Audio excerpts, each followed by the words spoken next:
नमस्कार दोस्तों, स्वागत है आपका आज के मुख्य समाचार में, जिसमें सबसे पहली और बड़ी खबर में आपको बताएंगे कि भाजपा 79 सीटें हेरफेर से जीती है। लोकसभा चुनाव में धांधली की आशंका पर बोली कांग्रेस। दूसरी बड़ी खबर में जिक्र होगा कि ईडी ने राहुल गांधी की गिरफ्तारी का सोचा तो भाजपा के ताबूत में आखिरी कील होगी, अभिषेक मनु सिंघवी का बयान। तीसरी खबर में आपको बताएंगे कि मोदी सरकार योजनाओं के क्रियान्वयन में लापरवाही जारी नहीं रख सकती, जयराम रमेश ने बीजेपी को घेरा। खबर में आगे जिक्र होगा कि ब्रॉडकास्टिंग सर्विस रेगुलेशन बिल के विरोध में विपक्ष ने शुरू की गोलबंदी, कांग्रेस ने गिनाए इसके खतरे। और इसी के साथ खबर में आगे आपको बताएंगे कि तेजस्वी यादव बढ़ाएंगे नीतीश बीजेपी की टेंशन, 15 अगस्त के बाद करेंगे नई रणनीति पर काम। दोस्तों, इसी प्रकार की तमाम बड़ी खबरें आपके लिए लेके आए हैं, लेकिन उससे पहले अगर आप भी खुलकर इंडिया गठबंधन का समर्थन करते हैं तो वीडियो को कीजिए लाइक और चैनल को सब्सक्राइब करके बेल आइकन दबाकर कमेंट में लिखिए जय हिंद। रुक करते हैं सबसे पहली और बड़ी खबर की तरफ। भाजपा 79 सीटें हेरफेर से जीती, लोकसभा चुनाव में धांधली की आशंका पर बोली कांग्रेस। जी हां दोस्तों, लोकसभा चुनाव 2024 के बाद इलेक्ट्रॉनिक वोटिंग मशीन के विश्वसनीयता और चुनाव आयोग की निष्पक्षता एक बार फिर सवालों के घेरे में है। और इसी बीच एडीआर ने अपनी एक रिपोर्ट में खुलासा किया है कि लोकसभा चुनाव 2024 में 538 सीटों में पड़े कुल वोटों और गिने गए वोटों की संख्या में भारी अंतर है। और रिपोर्ट सामने आने के बाद धांधली की आशंका गहरा गई है। और इसी बीच अब कांग्रेस ने कहा कि अगर धांधली हुई है तो भाजपा 79 सीटें हेरफेर से जीती है। नई दिल्ली स्थित कांग्रेस मुख्यालय में पत्रकार वार्ता करते हुए कांग्रेस नेता संदीप दीक्षित ने वोट फॉर डेमोक्रेसी नाम की संस्था की रिपोर्ट का हवाला देते हुए कहा कि संस्था ने हाल ही में हुए लोकसभा चुनाव परिणामों पर एक विश्लेषण किया। विश्लेषण के मुताबिक मतदान वाले दिनों पर चुनाव आयोग द्वारा घोषित किए गए मतों के आंकड़ों और अंतिम मतदान प्रतिशत में बहुत बड़ा अंतर है। उन्होंने सवाल उठाया कि यदि राष्ट्रीय स्तर पर यह औसत अंतर 4.7% का है तो क्या ये चुनाव नतीजे सही थे। उन्होंने कहा कि चुनाव आयोग ने मतदान के हर चरण के कई दिन बाद उस चरण के मतदान प्रतिशत के अंतिम आंकड़े दिए। ये तब है जब कहा जाता है कि ईवीएम से बेहतर कुछ नहीं है, ईवीएम से हर चीज पता चल जाती है। दोस्तों, रुक करते हैं अगली ब्रेकिंग न्यूज की तरफ। ईडी ने राहुल गांधी को गिरफ्तार करने का सोचा तो ये भाजपा के ताबूत में आखिरी कील होगी, अभिषेक मनु सिंघवी ने दी चेतावनी। जी हां दोस्तों, लोकसभा में विपक्ष नेता राहुल गांधी ने शुक्रवार को दावा किया था कि सदन में चक्रव्यूह वाले बयान के बाद ईडी उनके यहां छापेमारी का प्लान बना रही है और इसे लेकर देश भर में राजनीति शुरू हो गई है।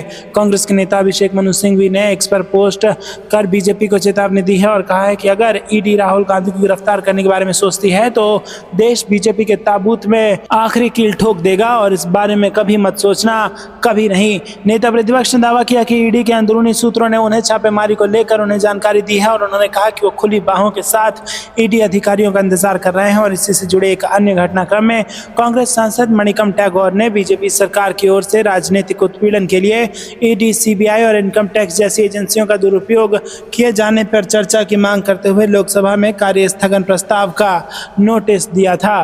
दोस्तों, आपको बता दें कि यहाँ पर मामले को लेकर पूरी विपक्षी पार्टी एक सुर में केंद्र सरकार पर हमलावर है। आम आदमी पार्टी की ओर से कहा गया है कि राहुल गांधी ने संसद के अंदर सरकार को बेनकाब किया और इसी मंशा से उनके खिलाफ ईडी और सीबीआई लगाई जा सकती है। राष्ट्रीय लोकतांत्रिक पार्टी और नागौर के सांसद हनुमान बेनीवाल ने कहा कि राहुल गांधी सही कह रहे हैं और केंद्र जांच एजेंसियों का दुरुपयोग कर रही है। उन्होंने कहा कि केंद्र किसी व्यक्ति को बदनाम करने के लिए ईडी की छापेमारी करवा सकते हैं या सीबीआई भेज सकते हैं, लेकिन इस बार विपक्ष मजबूत है। रुक करते हैं अगली ब्रेकिंग न्यूज की तरफ। मोदी सरकार योजनाओं के क्रियान्वयन में लापरवाही जारी नहीं रख सकती, जयराम रमेश ने बीजेपी को घेरा। जी हां दोस्तों, कांग्रेस ने देश भर में कृषि क्षेत्र में सौर ऊर्जा के उपयोग को बढ़ावा देने के लिए वर्ष 2019 में शुरू की गई पीएम कुसुम पहल के क्रियान्वयन को लेकर रविवार को केंद्र सरकार पर निशाना साधते हुए कहा कि प्रधानमंत्री नरेंद्र मोदी के नेतृत्व वाली सरकार योजनाओं के क्रियान्वयन में इस तरह की लापरवाही को जारी नहीं रख सकती। कांग्रेस महासचिव और पार्टी के संचार विभाग के प्रभारी जयराम रमेश ने कहा कि नवीन और नवीनकरणीय ऊर्जा मंत्रालय ने देश भर में कृषि क्षेत्र में सौर ऊर्जा के उपयोग को बढ़ावा देने के लिए 2019 में बड़े धूमधाम से शुरू की गई पीएम कुसुम योजना के बारे में कुछ चौंकाने वाले तथ्य सामने रखे हैं। रमेश ने सोशल मीडिया मंच एक्स पर लिखा कि ये 2026 में लक्ष्य को पूरा किए जाने से 2 साल पहले यानी 2024 की अद्यतन जानकारी है। वादा कृषि भूमि पर 10,000 मेगावाट के विकेंद्रीकृत और ऊर्जा संयंत्र लगाए जाएंगे। हकीकत यह है कि 256 मेगावाट के संयंत्र ही लगाए गए हैं। और उन्होंने लिखा कि वादा 14 लाख सौर पंप लगाए जाएंगे, लेकिन हकीकत यह कि 3,97,000 ही सौर सौर पंप लगाए गए हैं। रमेश ने कहा कि वादा यह था कि 35 लाख अतिरिक्त पंप को सौर ऊर्जा से संचालित करने योग्य बनाया जाएगा, लेकिन वास्तविकता यह है कि 35 लाख के विपरीत 13,562 पंप को सौर ऊर्जा से संचालित करने योग्य बनाया गया है। उन्होंने कहा कि जिस एकमात्र क्षेत्र में योजना के तहत ठीक ठाक प्रदर्शन किया गया है वो सौर पंपों का लगाया जाना है। उन्होंने कहा कि आगे के विश्लेषण से पता चलता है कि अधिकतर पंप केवल 3 राज्यों छत्तीसगढ़, राजस्थान और महाराष्ट्र में स्थापित किए गए हैं। और गौर करने वाली बात यह है कि इन सभी राज्यों में सिंगल इंजन सरकार थी, जिसे इस अवधि के अधिकतर समय में कांग्रेस और उसके गठबंधन सहयोगियों द्वारा चलाया गया। रुक करते हैं अगली ब्रेकिंग न्यूज की तरफ। ब्रॉडकास्टिंग सर्विस रेगुलेशन बिल के विरोध में विपक्ष ने शुरू की गोलबंदी, कांग्रेस ने गिनाए इसके खतरे। जी हां दोस्तों, आपको बता दें कि कांग्रेस ने डिजिटल मीडिया को नियंत्रित कर दायरे में लाने के इरादे से लाए जा रहे प्रसारण सेवा नियमन विधेयक का पुरजोर विरोध करने का ऐलान किया है। पार्टी ने दावा किया है कि राज्य सरकार इस विधेयक के जरिए लोगों की अभिव्यक्ति की स्वतंत्रता के साथ वैकल्पिक डिजिटल मीडिया की स्वतंत्रता को खत्म करना चाहती है। संसद में विधेयक का विरोध करने के लिए कांग्रेस ने इस मामले पर विपक्षी INDIA यानी कि इंडिया गठबंधन के सहयोगी दलों से चर्चा शुरू कर दी है। तृणमूल कांग्रेस ने भी इसका विरोध करने की घोषणा कर दी है, तो शिवसेना, UBT, द्रमुक से लेकर NCP सरीखे विपक्षी खेमे के प्रमुख दलों ने भी विधेयक की मंशा पर सवाल उठाते हुए इसकी खिलाफत के इरादे साफ कर दिए हैं। कांग्रेस ने राजनीतिक पार्टियों के साथ सभी से प्रसारण सेवा नियमन विधेयक के खिलाफ गोलबंद होने का आह्वान करते हुए तर्क दिया कि यह अभिव्यक्ति की स्वतंत्रता और स्वतंत्र मीडिया के लिए सीधा खतरा है, क्योंकि इसके जरिए व्यक्तिगत कंटेंट बनाने वालों को भी नियमन के दायरे में जकड़ने का प्रयास किया जा रहा है।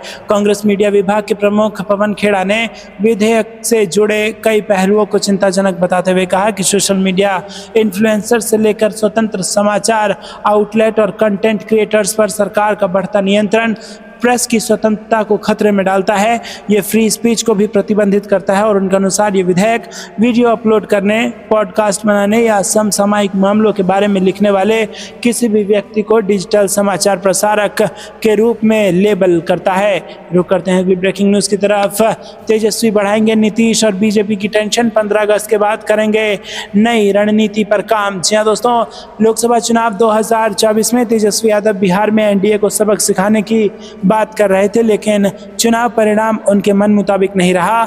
बिहार के लोगों ने RJD को लोकसभा की सिर्फ 4 सीटें दी। हालांकि यह बात और है कि RJD को बिहार में सबसे ज़्यादा वोट मिला है। अब तेजस्वी यादव 15 अगस्त के बाद बिहार में अपना पार्टी कार्यकर्ताओं में नया जोश भरने के लिए नई यात्रा की शुरुआत करने वाले हैं। वहीं दूसरी तरफ चुनाव रणनीतिकार प्रशांत किशोर ने भी बिहार में अपनी पार्टी जन स्वराज की राजनीतिक शुरुआत का ऐलान कर दिया है।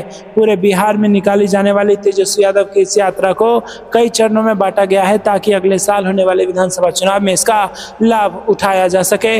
RJD के प्रवक्ता सुबोध कुमार मेहता ने द इंडियन एक्सप्रेस से बातचीत में कहा कि तेजस्वी जी की यात्रा के दौरान वो बिहार से संबंधित मुद्दे उठाएंगे, जिसमें केंद्र द्वारा एक बार फिर बिहार को स्पेशल कैटेगरी स्टेटस देने से इनकार करना, नीतीश कुमार द्वारा बिहार सरकार को कोटा वृद्धि को संविधान की 9वीं अनुसूची में शामिल करने के लिए केंद्र पर दबाव बनाने में विफल रहना और राज्य में कानून व्यवस्था की बिगड़ी स्थिति शामिल है। सुप्रीम कोर्ट ने बुधवार को बिहार सरकार की उस याचिका को खारिज कर दिया जिसमें उसने पटना हाई कोर्ट के उस आदेश पर रोक लगाने की मांग की थी।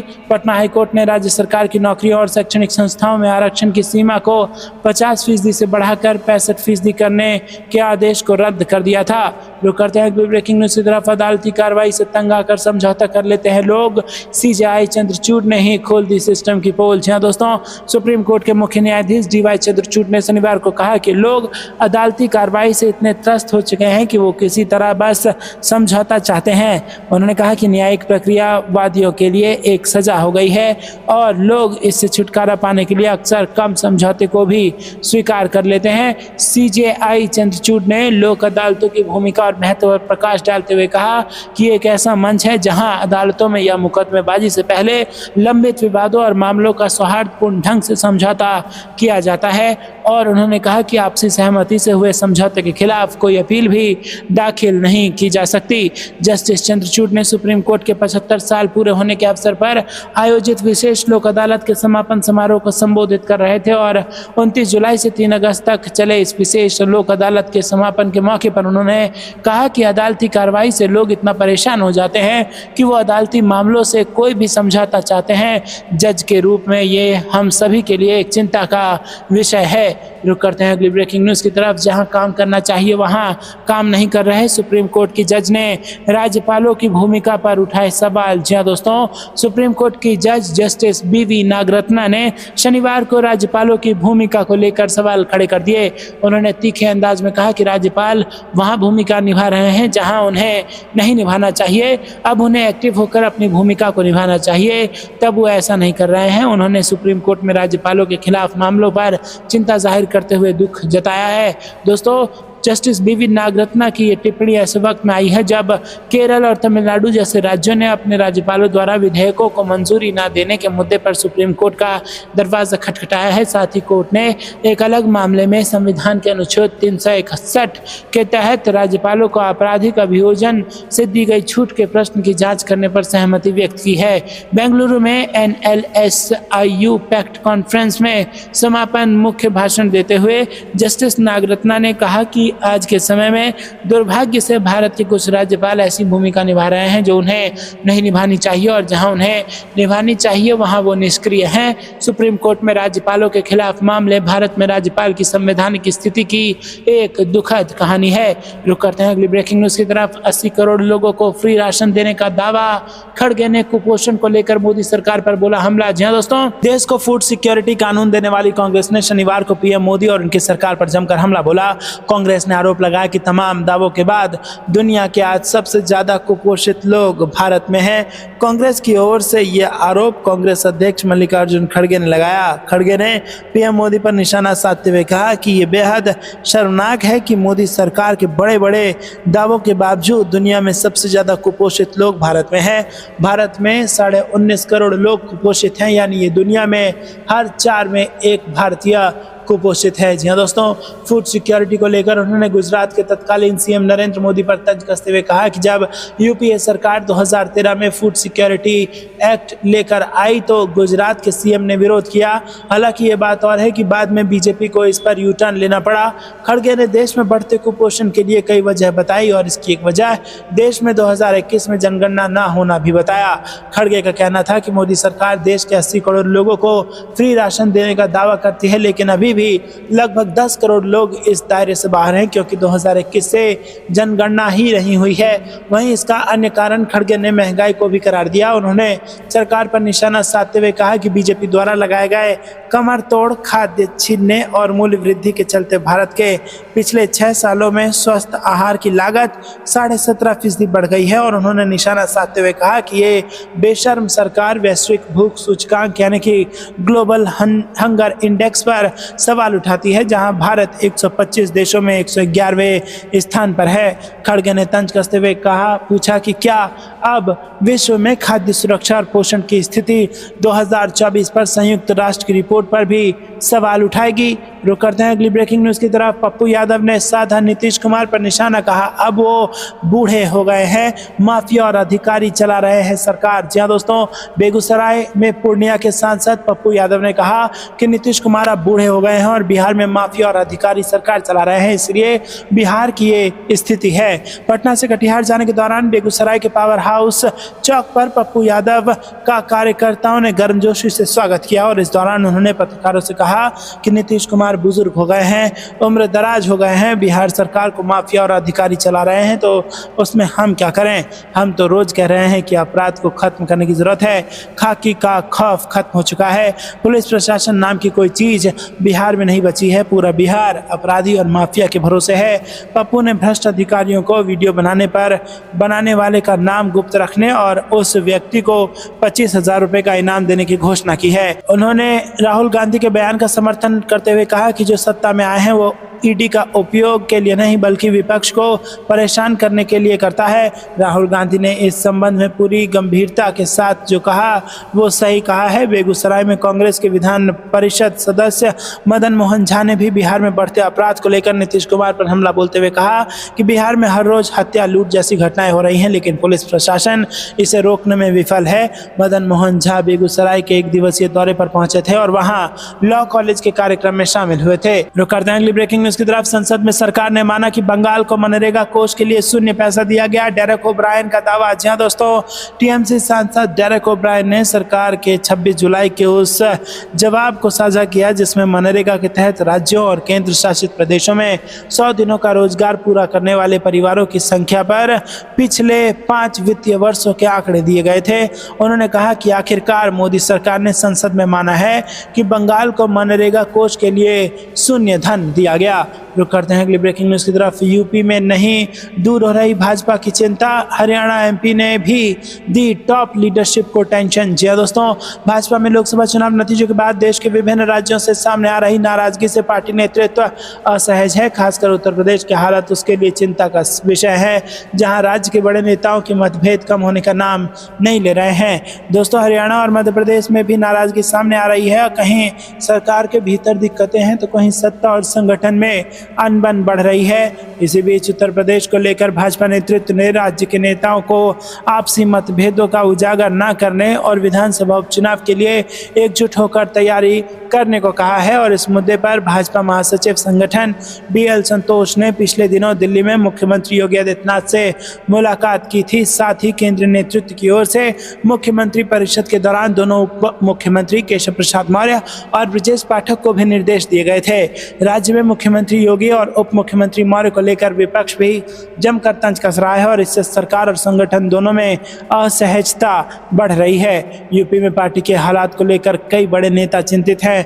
एक वरिष्ठ नेता ने कहा कि हम पहले कल्याण सिंह के समय इसी तरह के हालात देख चुके हैं और इसका नुकसान उठाना पड़ा था। अब समय रहते इसे सुलझाया नहीं गया तो दिक्कतें बढ़ेंगी। सरकार के भीतर मतभेद गहराना नहीं चाहिए और इससे नौकरशाही पर अंकुश कम होता है और विपक्ष को मौका मिलता है। रुक करते हैं अगली ब्रेकिंग न्यूज की तरफ। मल्लिकार्जुन खड़गे ने झारखंड के लिए बनाई 3 सदस्यीय स्क्रीनिंग कमेटी और इस साल होना है विधानसभा चुनाव। जी हां दोस्तों, कांग्रेस अध्यक्ष मल्लिकार्जुन खड़गे ने चुनावी राज्य झारखंड के लिए 3 सदस्यीय स्क्रीनिंग कमेटी बनाई है और ये स्क्रीनिंग कमेटी उम्मीदवारों को स्क्रीन और शॉर्ट लिस्ट करेगी जो चुनाव में भाग्य आजमाना चाहते हैं। कमेटी राज्य के तमाम 81 विधानसभा सीटों पर दावेदारों के दावों में कितना दम है इसकी स्क्रीनिंग करेगी। और प्रदेश प्रवक्ता सोनाल शांति ने बताया कि तमाम दावेदारों से कमेटी मिलेगी और उनके दावों को हर एंगल से खंगालने के बाद हर क्षेत्र के लिए कुछ नाम को शॉर्टलिस्ट कर केंद्रीय नेताओं के पास भेजेगी जो अंतिम मुहर लगाएगी। चुनाव में लड़ने के लिए कई आधार की जांच कमेटी करेगी। शांति ने बताया कि फैक्टर्स जैसे विनेबिलिटी, संगठन के लिए बीते 5 सालों में दावेदार की सक्रियता, बूथ मेंबर्स जो दावेदारों द्वारा बनाया गया और उनका कास्ट इक्वेशन, जातीय आधार, जनाधार, अगर उन्होंने पहले चुनाव लड़ा है तो कितने नंबर पर थे या कैसे परफॉर्मेंस था, तमाम फैक्टर्स को देखते हुए कोई फैसला लिया जाएगा। और इस स्क्रीनिंग कमेटी के चेयरमैन गिरीश, अध्यक्ष पूनम पासवान और सदस्य प्रकाश जोशी हैं। रुक करते हैं अगली ब्रेकिंग न्यूज की तरफ। गुजरात में 9 अगस्त को न्याय पदयात्रा निकालेगी कांग्रेस। क्या है इस तारीख की खासियत और बीजेपी पर अटैक का क्या है प्लान? जी हां दोस्तों, आपको बता दें कि गुजरात में कांग्रेस पार्टी 9 मार्च को एक विरोध मार्च न्याय पदयात्रा शुरू करने वाली है। इस यात्रा का नेतृत्व कांग्रेस सेवा दल के प्रमुख लालजी देसाई, गुजरात कांग्रेस अध्यक्ष शक्ति सिंह गोहिल और कांग्रेस विधायक जिग्नेश मेवाणी करेंगे। कांग्रेस नेता राहुल गांधी, प्रियंका गांधी और पार्टी अध्यक्ष मल्लिकार्जुन खड़गे के भी इस यात्रा में शामिल होने की संभावना है। ये यात्रा मोरबी से शुरू होकर 22 अगस्त को गांधीनगर में खत्म होगी। मामले की जानकारी रखने वाले लोगों ने इसके बारे में बताया। पार्टी के एक नेता ने बताया कि ये यात्रा गुजरात में हाल ही में हुई त्रासदियों के पीड़ितों के लिए न्याय की मांग को लेकर शुरू की जाएगी। और गुजरात कांग्रेस अध्यक्ष गोहिल ने कहा कि इस मार्च का मकसद पिछले 2 सालों में राज्य और पूरे देश को हिलाकर रख देने वाली घटनाओं की सीरीज पर जोर डालना है, जिसमें मोरबी पुल का ढहना, राजकोट में टीआरपी गेम जोन में आग लगना और वडोदरा में हरनी झील त्रासदी शामिल है। कांग्रेस का आरोप है कि यह आपदाएं महज दुर्घटना नहीं बल्कि भारतीय जनता पार्टी के नेतृत्व वाली सरकार के अंदर प्रणाली प्रणालीगत भ्रष्टाचार और लापरवाही का सीधा परिणाम है। यात्रा की तारीख 9 अगस्त है, जो भारत के स्वतंत्रता संग्राम में गहरा ऐतिहासिक महत्व रखती है। और इस दिन 1942 में ब्रिटिश शासन के खिलाफ महात्मा गांधी ने सविनय अवज्ञा आंदोलन शुरू किया था और 1942 में इसी दिन महात्मा गांधी ने भारत छोड़ो आंदोलन की भी शुरुआत की थी। गुजरात विधानसभा के उपनेता शैलेश परमार ने शनिवार को अहमदाबाद में एक प्रेस कॉन्फ्रेंस में कहा कि न्याय पद यात्रा उन लोगों के लिए न्याय मांगने का हमारा तरीका है जो भाजपा के कुशासन और भ्रष्टाचार के कारण पीड़ित हैं। हमारा मकसद उनके शासन में फैले हुए भ्रष्टाचार को उजागर करना है, जो मोरबी पुल ढहने, टीआरपी गेम जोन में आग लगने और हरनी झील त्रासदी जैसी घटनाओं का कारण बना है। परमार ने कहा कि उनकी पार्टी का लक्ष्य उस व्यापक भ्रष्टाचार को उजागर करना है जो कथित तौर पर भारतीय जनता पार्टी शासन में आम बात हो गई है।